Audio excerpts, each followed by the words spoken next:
রাজধানী পুরান ঢাকায় ব্যবসায়ী সোহাগ হত্যাকাণ্ডের আতঙ্ক এখনও রয়েছে এলাকাবাসীর মধ্যে। সোহাগের ভাঙ্গারি দোকানে খোঁজ নিয়ে জানা যায় তা বন্ধ, তবে এর আশেপাশে দোকানগুলোতে দেখা যায় ভাঙ্গারি নয়, তারের গলিত লোহার স্তূপ, যা বিক্রি হয় মোটা অঙ্কে।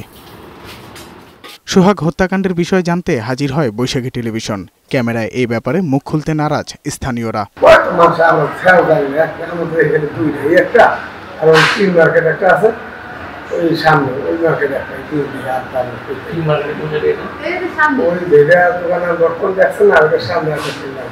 সোহাগের হত্যাকারীদের শিকার অ্যাম্বুলেন্স ব্যবসায়ী শাওন। তার বাসায় গিয়ে লুটপাটের পাশাপাশি মারধর করত পরিবারকে।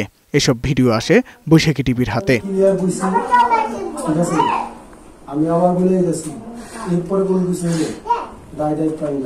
এদিকে সোহাগ হত্যার পর থেকে পুরান ঢাকার মিটফোর্ডে এখনো আতঙ্ক কাটেনি। হাসপাতালে নিরাপত্তাহীনতায় ভুগছে শিক্ষার্থীরা। এ নিয়ে বিক্ষোভ করে তারা হাসপাতাল শাটডাউন করার ঘোষণা দেন।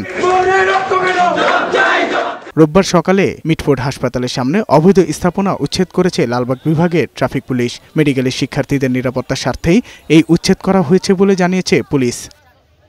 অন্যদিকে সোহাগ হত্যার ঘটনায় গ্রেফতারের অভিযান অব্যাহত রেখেছে পুলিশ। রোববার রাজীব ও সজীব নামে দুইজনকে গ্রেফতার করে যৌথ বাহিনী, আর নেত্রকোনা থেকে আরও দুজনকে গ্রেফতার করে ডিবি। এই নিয়ে মোট 9 জনকে গ্রেফতার করেছে আইনশৃঙ্খলা বাহিনী। সারা দেশে চাঁদাবাজি বন্ধ ও হত্যার বিচারের দাবিতে বিক্ষোভ করেছে ঢাকা কলেজের শিক্ষার্থীরা। ক্যাম্পাসের মূল ফটকের সামনে থেকে মিছিল নিয়ে বের হয়ে সায়েন্স ল্যাব ঘুরে আবার একই স্থানে এসে শেষ হয়। সাজ্জাদুর রহমান, বৈশাখী সংবাদ, ঢাকা।